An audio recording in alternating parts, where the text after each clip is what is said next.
السلام عليكم ورحمة الله وبركاته. وعليكم السلام.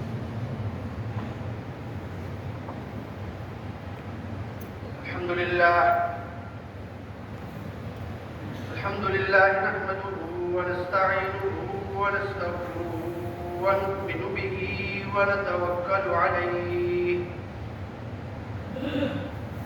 ونعوذ بالله من شرور أنفسنا ومن سيئات أعمالنا. من يهده الله فلا مضل له ومن يضلله فلا هادي له. ونشهد أن لا إله إلا الله وحده لا شريك له. ونشهد أن سيدنا ومولانا محمدا عبده ورسوله